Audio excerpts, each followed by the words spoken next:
Hello and welcome to the State of the Fleet Industry, a weekly video series produced by Automotive Fleet magazine and which is sponsored by Enterprise Fleet Management. I'm Mike Antich, editor of Automotive Fleet, and today I'd like to examine what's occurring in the fleet industry for the week of February 8th, 2021. And I'd like to start today's presentation by reviewing what's going on in terms of fleet ordering and the remarketing of those assets that are being taken out of service. So first, industry-wide, demand for new vehicles relative to available supply continues to be strong in both the retail and fleet markets, with the exception of the rental market, which is down 32% when compared to same time last year. But in terms of commercial fleets, there continues to be strong demand for product, but as we all know, product supply continues to be very tight, especially for vans and truck chassis. But the total commercial fleet sales are only down 10% compared to same time last year, which was pre-pandemic and a strong market at that. So this is a great testament to the resiliency of the commercial fleet industry and our adherence to scheduled vehicle replacement cycles. So just as in the 2020 calendar year, we're beginning the month of February in a supply constraint situation, which is being exacerbated by the current ongoing microchip shortage. And as a consequence, manufacturers are being challenged to keep up with buyer demand, especially for high demand products such as trucks and cargo vans, which are the bread and butter for commercial fleets. And these supply constraints have further complicated the lives of fleet managers as many OEMs have advanced their final order build out dates, sometimes with minimal notice to fleets. But the one caveat is that these changes to build out deadlines seem to be primarily demand driven, which reinforces that buyer demand continues to be strong, at least for these products. And as I mentioned at the start of this presentation, some fleets continue to have difficulty sourcing cargo vans as these units are being gobbled up by mega fleets such as Amazon, UPS, FedEx, and there are numerous contracted delivery service companies that they employ for final mile deliveries. Plus, elsewhere, retail dealer inventory continues to be very tight, which continues to make it difficult for fleets to source out of stock purchases, especially in emergency situations where vehicles are needed quickly. And unfortunately, you can't predict the future, but unfortunately, it seems that these inventory constraints will continue into the 2022 model year as manufacturers work through their backlog of existing orders and adjust to the production slowdown due to the ongoing microchip shortage. And this reinforces an old industry truism: if you can do it, order early. And I'll discuss the microchip shortage in more detail later in this presentation. But before going there, let me finish out my discussion on fleet sourcing by examining the remarketing side of our business. And there the outlook is very positive. Demand for used vehicles continue to be strong in the retail used vehicle market, which by default carries over into the wholesale used vehicle market where we operate. Vehicle inventory in the wholesale market is at historical norms. So the buyers, namely dealers, are able to fulfill their vehicle buying needs for their retail customers. One of the interesting things to know about the used vehicle market is that there is seasonality to used vehicle sales. And one example is the spring used vehicle market, which traditionally is a strong time of year for used vehicle sales. However, it looks that this spring will be an even stronger market. So why do I feel this way? Well, first, the reason spring market is strong is in April is when people first start receiving their income tax returns. And many used vehicle buyers use their income tax returns as a down payment for a used vehicle at a retail dealership.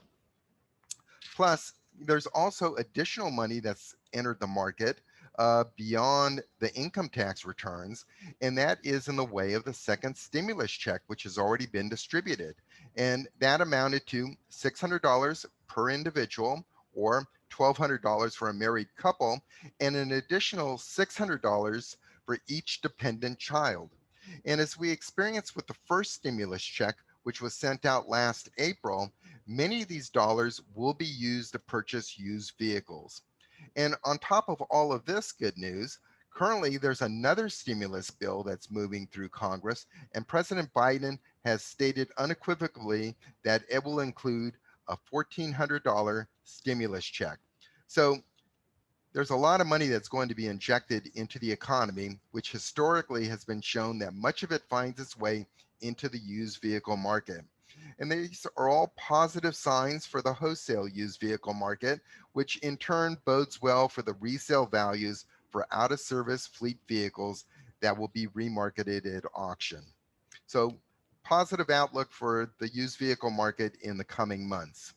So, with that, I'd like to now switch gears and talk about this global shortage of automotive semiconductors, which I referenced earlier. And this is continuing to cause production delays or slowdowns for some models, and for other models, temporary shutdowns. And what's happening now is that some OEMs are starting to divert their limited inventory of semiconductors away from their slower moving products to their top sellers or higher margin vehicles. And this isn't a US phenomenon, this is a global shortage, and it's impacting vehicle production around the world from the US to Germany, Italy to China and Japan. And it's causing OEMs to reduce production or in some cases temporarily stop vehicle production as they find it more difficult to procure semiconductors and electronics and microchips. And in a just in time production environment, this is crucial and it's impacting industries and automotive manufacturers around the world. So, what's causing the shortage? The reason for the shortage of semiconductors is because the companies that manufacture these chips, they've allocated a greater portion of their production volume to meet the surging demand from the consumer electronics industry, which in turn saw its own sales of electronic products spike during the stay at home mandates created by the pandemic. So the auto industry does indeed buy lots of semiconductors and electronics, but in the scheme of things, it's small to compare to what the consumer electronics industry buys. And the consumer electronics industry is a much bigger customer for these components than the auto industry.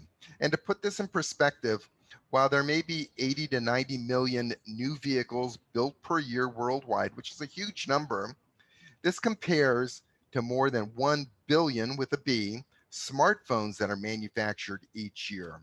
And smartphones are just one segment of a much larger consumer electronics industry. So there's a lot of competition out there for a finite inventory of electronics and semiconductors. And this is going to continue until production can be increased to meet the demands of these many different customers. So, how long will this shortage last? Well, the initial prediction was that the shortage of electronic microchips and semiconductors might persist for the entire first half of the 2021 calendar year. But just like with the pandemic, it seems like the goalpost seems to be moving back. Now, IHS Markit, it's a respected automotive research company, and we might be more familiar with it through one of its legacy companies, RL Polk.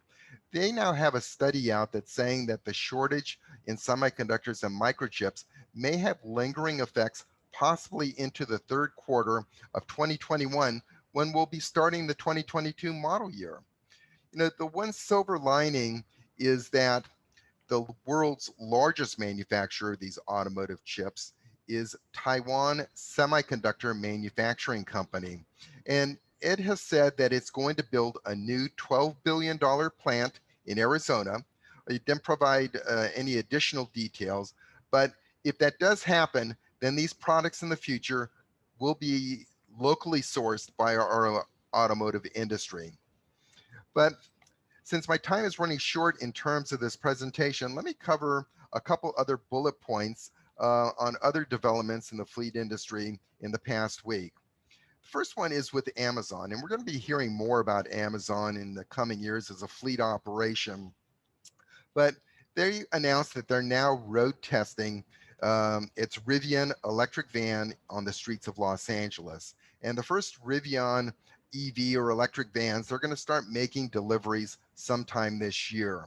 And in other Amazon news, it announced that it ordered 700 CNG long haul Class 6 and Class 8 trucks that it operates between its warehouses and distribution centers. And as I said, Amazon is going to become a greater player in the fleet operations area, and it tends to do things in a big way. So, for instance, I mentioned the Rivian EV that is currently testing. It bought 100,000 of those initially. So, it's a big player in our marketplace, and it's also one of the reasons for the shortage of vans that we're finding in the commercial fleet market.